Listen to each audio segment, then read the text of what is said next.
The big day is officially upon us, and it's going to be a very interesting one for Superman because we have seen some of the reviews that are out there, and heck, over the past couple of days, we've been going over quite a few of them, and the more that I hear about this film, the more polarized the response has been. It's so interesting to see how many people love this movie and how many people detest it to its very core. It's simultaneously being praised for being a quintessential James Gunn film, while being derided for being as much. Its biggest faults are simultaneously its biggest strengths. So depending on what you're going in to the movie looking for, what type of an audience member you are, perhaps you'll be one of the people overwhelmingly enthusiastic and blown away by this film, or you could end up being like a former Superman, being quite trepidatious about what he hears going into the cinema.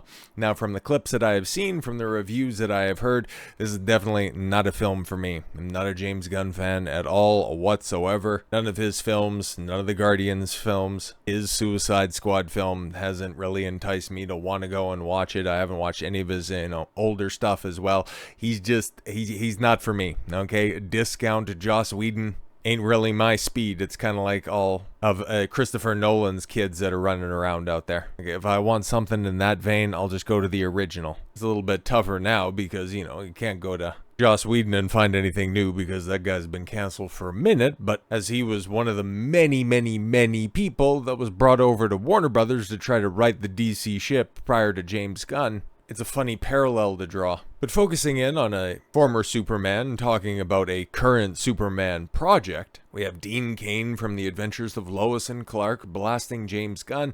That is not exactly entirely true because I watched the interview, or I guess the panel segment over on Piers Morgan, over, yes, Superman Immigrant comments. No, because he clarified it and he said that, no, Superman's a refugee, and he's 1000% correct because in today's climate, the connotations surrounding immigrant are quite loaded. And so if you properly reframe it and use the right words, yeah, refugee ends up fitting a lot more appropriately for Clark. And then, yes, of course, the removal of the American way because, hey man, I had an idea, I thought it was out there, but yeah, no, he doesn't say, truth, justice, and the American way quite yet. But David Corenswet, who's been doing some very interesting interviews, in the lead up to the film, which we might have to look at next week, I would imagine, because it's going to be interesting because I'll have a tie-in with a later video today because it doesn't really look, okay, in as much as, there's some interesting speculation that's out there about how hard Warner Brothers and the DCU are trying to make Superman as big as possible. I mean, Grace Randolph's Superman review copied by possible bots and a wave of identical posts promoting James Gunn's movie. Like, this is very interesting, right? Because, again, it's another example of just this horrific marketing for this movie, but it might not end up mattering at the end of the day because normies, well, they know Superman, and here's the thing, man, whenever there's recognizable faces, the whole idea of superhero fatigue kind of falls away. We seen it last year with Deadpool and Wolverine, a movie that very few people still have a positive view upon, but at the time, everybody liked it because it was dunking on the MCU. It's different because it's got things I remember from franchises I used to go and watch. But half the people that are going to go out this weekend probably think that Batman and Superman are Marvel characters anyway. So given what I'm hearing about this movie, okay, like it's going to be playing as a Marvel type movie. So for better or for worse, if that works out for the audience, whatever, man. It just kind of sucks for somebody who would like to see like a competent Superman, one that isn't called a bitch time and time again, that doesn't get kicked in the nuts, that actually gets properly respected, not having a Batman here in a few years time after the Batman 2 eventually potentially comes out. Who knows? Because James Gunn has definitely seen the Batman Part 2 script, and he said that it's fine in a very dismissive comment on the red carpet, which if you've seen that quote out there, James Gunn says that, yeah, it's great. Just run back the clip, okay, and just take a look at the body language as he's walking off frame from the little red carpet interview. It's like, have you seen the Batman 2 script? Oh, it's great. And then he just walks. It's very telling. in and of itself. Like, we all know, we've heard this time and time again, okay? People close to James know that he absolutely hates Matt Reeves' interpretation because it is, well, diametrically opposed to what James Gunn is doing. And as he has such lofty plans for the DCU, which we will get into, he's going to need all the help he can get. And yeah, using social media to push this, as there is, yeah, super shit, or hashtag super shit has been confirmed. And yeah, it leads to one of Superman's emotional outbursts because, oh my god, it's just, the more I hear about this film, the more I hate it. But yes, just hours after film critic and YouTube host Grace Randolph declared I was going to say Superman's James Gunn, but that's Nerdrotic's joke. Don't really need to steal that one. But James Gunn's Superman, the best Superman movie to date, which is ass cancer, but alright, her exact words being ricocheted across X in a slew of accounts parroting identical praise. And when we say identical, yes, we mean identical because, well, it's illustrated right here. We love your Superman post comment and would love to include some or all of your content in our marketing promotions. Please respond back yes if you authorize this. Thank you. They are responding to Grace putting up that original tweet, and well, that's interesting, right? Because they could be using, it's kind of like one of the newer clips that has been put out by the official DC or the Superman, whatever, man, whatever's out there, okay, putting out those clips, but they're showing you that, like, Rolling Stone, the New York Times, whatever, all of these big access media outlets, they just love Superman. So I wouldn't be terribly surprised if they don't have a collage come out over the weekend or maybe at the beginning of next week, just showing you all of these social media influencers. They just love Superman. And so I can see that might be what they're being evocative of with this, okay, what they're trying to allude to. Yeah, we'd like to use, some of your phraseology. We would like to use a screenshot of your tweet or something like that for our promotion, for our marketing material. That totally makes sense. But yes, within hours, eagle-eyed viewers began noticing something strange. A slew of lesser-known accounts, many of which exhibit classic signs of automation, began reposting Randolph's message word for word, which, again, it's another sign of this just atrocious marketing campaign that this film has had. But will it end up working out and chasing off normies? Well, depends on how you look at the numbers, because James Gunn Superman could lose to Man of Steel in opening weekend box office according to projections. Well, here's the thing, man, because we talked about this yesterday or the day before. Regardless, I think 200 million opening weekend haul, 100 at home and 100 abroad, which would end up making it the biggest 3-day opening weekend, because if you recall, Jurassic World ended up getting stretched out over 5 days, and I'm going to be very interested, very, very, very interested to see how that thing performs this weekend, because it's going to have more screens than Superman at 4,300 theaters. Holy Christ, man. But even just that first Monday drop-off of 60% and seeing how it's performing through the rest of the week, it's not exactly inspiring a lot of hope that thing's going to get to $1 billion. And hell, even Lilo and Stitch, like, it's puttering out right before that $1 billion finish line, okay? And yeah, guess what? Superman, not going to make $1 billion, okay? $200 million opening weekend, like, that's all nice, and I'm sure Walk Up's going to say a lot about this, but if you're even going to potentially lose out to, Man of Steel, which back in 2013 only crested 600 and some odd million, it's not going to be great, okay? Because 12 goddamn years ago, Man of Steel kicked off what would eventually become the canceled Snyderverse, thank Christ, with a respectable $128.7 million domestically on its opening weekend. Projections for James Gunn's rebooted Superman suggest it may not even reach that benchmark. But of course, that's just going on pre-sales right now, and I'm not trying to, sweep for James Gunn and the DCU. I've talked about my take on this stuff, and I don't like I don't like Snyder's movies at all whatsoever. Okay, his take on DC was absolutely cringe and pathetic. Watchmen is it's one of my most detested movies that I have ever seen, and 300 has aged like total milk in my mind. Like, yeah, when it first came out, was that 2008 when I was 18 and super edgy? Oh yeah, that thing hit like crack cocaine. But then, really thinking about it and watching it back, it's like, wow, that B plot goes nowhere quick, and it's intensely convoluted. And can you name one character outside of Leonidas? Yeah, exactly. James Gunn at his Zack Snyder at his absolute finest. And yeah, Superman is very much James Gunn at his absolute most a James Gunn. But according to a new forecast from Box Office Pro, Gunn's Superman is expected, yes, to open between 115 and 135 million. And that may sound comparable to Man of Steel, but of course, you know, back in 2013, Man of Steel didn't factor in the $12 million it made on Thursday, but the 15 to 35 for James Gunn's take, that is going to be factoring in the Thursday, because that's just standard practice in Hollywood right now. And then, yeah, that of course doesn't factor in what inflation would be, so $174.5 million would be the mark for the Man of Steel. And yeah, the Snyder Bros over the weekend, it's going to be tough. It's going to be tough for James, but it really doesn't much matter, man, because he's got the media in his back pocket. And the Wall Street Journal, very interestingly, because their review of the film isn't exactly the most glowing, but they put out this glazing breakdown of James Gunn's stewardship and his plans for DC moving forward. And now they're even running with the $225 million budget, because I guess there's a little bit more to that. But yeah, this film cost, like money spent, the gross budget of this, yeah, close to $400 million.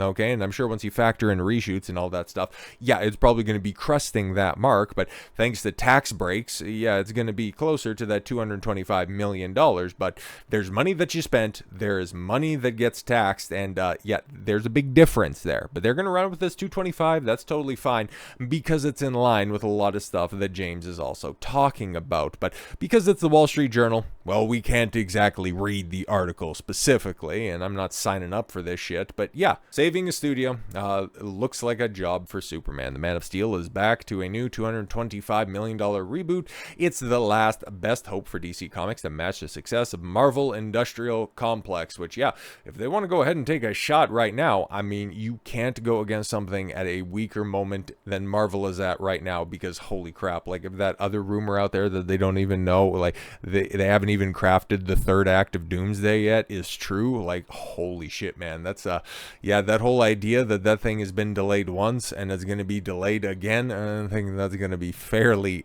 accurate, because if there's one thing that Marvel needs to get right, it's that pair of Avengers movies. But I digress, okay, because this article rather, okay, it's been broken down by a bunch of the other sites that are out there, and we've got little snippets from a bunch of the different hosts that are out there.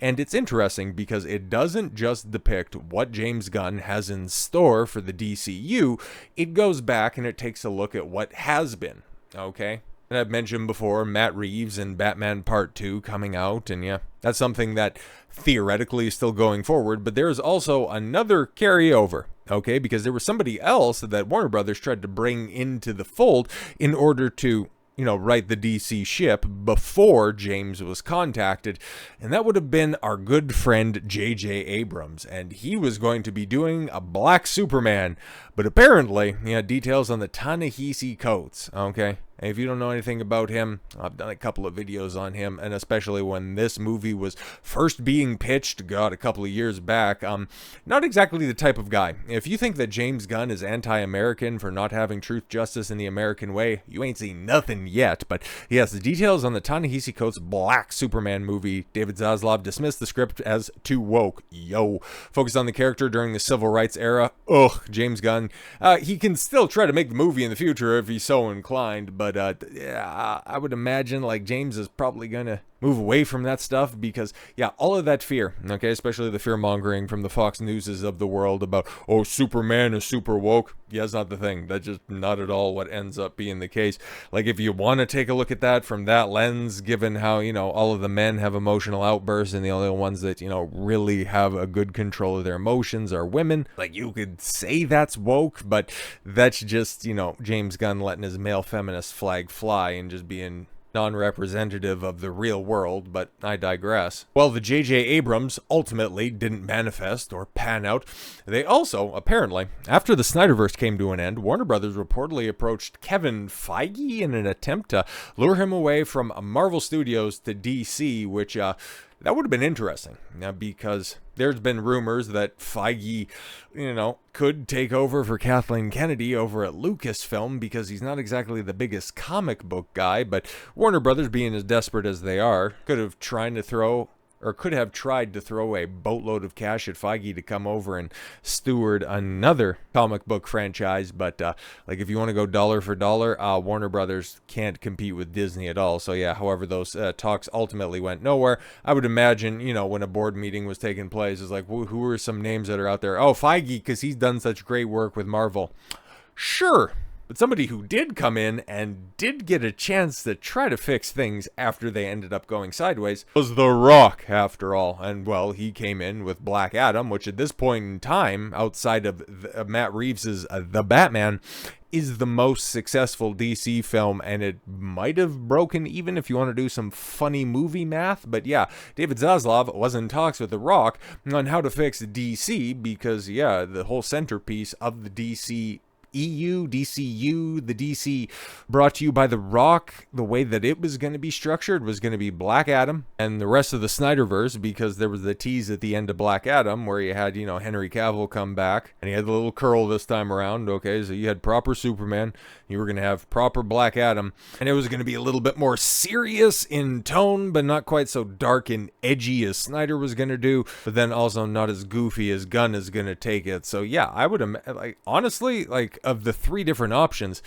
for as much as I don't like The Rock, even as a wrestler, it's that probably would have been for the best, because if we're going to be completely honest, man, Black Adam is probably still one of the best films to come out of DC in the post-Dark Knight era, okay? And I'm not even saying that's a good film. But yeah, after Black Adam flopped, maybe that's why The Rock was just taking that shit so personally, just retweeting, actually, Black Adam broke even, because if you take a look at this one article, and if you just kink your neck to the side and you just take a look at the numbers, you actually realize that, the bigger number is actually on top of the smaller number. If you just, tilt your head 90 degrees, it's okay, cool. If you turn that sumbitch sideways and stick it straight up your candy ass, it tastes like cherry Coke. Oh, okay, cool, good stuff. But your fucking film still sucked and it flopped. All right then. But cranking things back even further, you had Warner Brothers executives once considered developing a Robin series set in Christopher Nolan's Batman universe, which makes sense because, yeah, one of the setups at the end of Dark Knight Rises,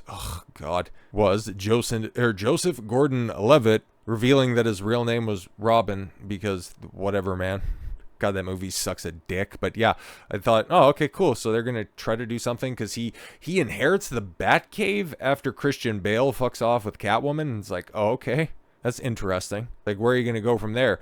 Absolutely nowhere. But apparently there were plans to continue with a solo Robin film even before they have a proper Batman and Robin film. Okay. However, yes, Nolan didn't approve of the idea, and the project got vetoed, because at that point in time, I would imagine Nolan was in fact an executive producer on Man of Steel and some of those early Snyderverse projects. So yeah, he still would have had sway. It's kind of like Todd Phillips' 2019 Joker film wanted to have, I think, more allusions to Heath Ledger's Joker portrayal, but Christopher Nolan axed some of those. But yeah, after his very public split with Warner Brothers, now his influence is no longer regarded. So yeah, could have had that Robin series, and you could have had a proper Robin. It'll just be interesting to see, because the DCU moving forward, I mean, it's interesting, right? Because, God, cast your mind back a few weeks whenever James Gunn, I'm sorry, I really got to narrow this down, but James Gunn, when he was talking, I think that was Rolling Stone who put out that article, okay, that interview, the cringy one where he was being photographed in black and white, and he was, pointing his fingers in a gun-like motion, because they'll fucking kill me. He was talking about how, Marvel killed itself with an oversaturation of the product, and DC's goal is to reestablish all of its best-known characters to unite them in a new Justice League movie, which, yeah, okay, cool. You want to establish your best-known characters. Who actually has products in the work? Okay, obviously. Okay, you got Superman. That's fine. You've talked about wanting to bring in Wonder Woman, and you got this cringe Themyscira Game of Thrones project in development. Okay, Lanterns is coming out somewhat soon-ish, but Cyborg, Aquaman, Flash, and what exactly is happening with Batman? We're probably waiting to see how, Superman does this weekend and through the rest of the month, whether or not we want to go ahead by revealing that, oh, James Gunn is also working on the script for Batman, because the more we hear about, oh, I'm working really close with that script writer, and oh, yeah, no, we're just having a real tough time cracking the product. Yeah, that's probably Warner Brothers saying, okay, cool, you can go ahead with your Batman as long as your Superman succeeds, because we don't need the 25th iteration of Batman. If you want to establish something proper moving forward, like especially if your output goals, because over here at DC we're going to focus on quality instead of quantity. Might as well fucking have hired Kevin Feige at this point in time, because James Gunn is saying all the exact same shit. 2 live action films per year, multiple live action shows, 1 animated show. It's the same goddamn thing. Okay, good thing that you're ostensibly working from the same writer's desk as the rest of the Marvel staff is, because you're putting out the same amount of content. Like, Christ almighty, man. This is why I really wish that this stuff was good. This is why I really wanted Superman to be a good film, because I knew this is exactly what was going to happen. It's just, well, at this point in time, man, I really think that we sacrificed all of media just so we could have a really good Lord of the Rings trilogy. And honestly, like, if we could go back in the cut and make a different deal, yeah, I probably wouldn't sacrifice Lord of the Rings still. So, yeah, fuck it. Doesn't matter that all this shit is slop, because, you know, we still have, 78 Superman. Okay, we still have Dark Knight trilogy. Or if you like the, Michael Keaton's 89 Batman, or if you just like the sheer camp of, Arnold Schwarzenegger's Mr. Freeze, what killed the dinosaurs, the Ice Age, and the 40-year-old Scarlett Johansson, because that shit's fucking falling off a cliff. But anyways, one of the many live-action shows that could potentially be coming out is one of the better characters, at least from what I'm hearing out there. Mr. Terrific is apparently pretty good, and I haven't actually heard a damn thing about Jimmy Olsen, so given that he had a comic book run, it was one of the best-selling back when Superman was at the top of the charts in the what would that have been, in the 80s leading into the 90s or something like that. It kind of makes sense, right? And he's popular enough character in and of himself, and yeah, then you can have like Superman cameos and a bunch of the other, Superman adjacent characters in there to, bolster your show. But that totally makes sense. It's just, where is that going to slot in with the 9,500 other projects that have been announced before? But now that we're going to have responses on a film, we're actually going to see these characters as created, as presented in this world, moving forward with one of them with a full-length show or with a spin-off movie. Yeah, okay, cool. These seem a lot more tangible and a lot more believable than just simply going, hey guys, the second movie out in the DCU is going to be The Authority. Oopsie daisy, now it's going to be Supergirl. Okay, now we're going to change the title of Supergirl. And if you're worried about Superman pulling in tickets and putting butts in seats, it doesn't matter how good this is. Like, this thing is going to have to be a total home run. Like, this thing has got to exceed everybody's expectations in order for Supergirl to be even comparable in box office next year. I think it comes out next year. But it's going to be like those live-action remake sequels. Whenever they come out, they end up doing half of what the original did. So yeah, if Superman comes out and it ends up breaking even, because that's what we'll talk about here, Superman hits theaters, budget, break even, and box office goals have been revealed. Yes, and the Wall Street Journal confirms that the Superman budget is $225 million, matching what DC previously claimed after shooting down reports of the $363 million gross budget. The figure lines up with earlier reporting from The Wrap and The Hollywood Reporter, which suggests that the net production cost after incentives and tax breaks was around $225 million. So yeah, with some interesting accounting, just about $140 million ends up getting scrubbed off the books, which there's a reason why, Hollywood isn't really prepared to tone down their spending, because yeah, they can go ahead and work the books because they have better lawyers than everybody else can get access to. Don't hate the player, hate the tax code.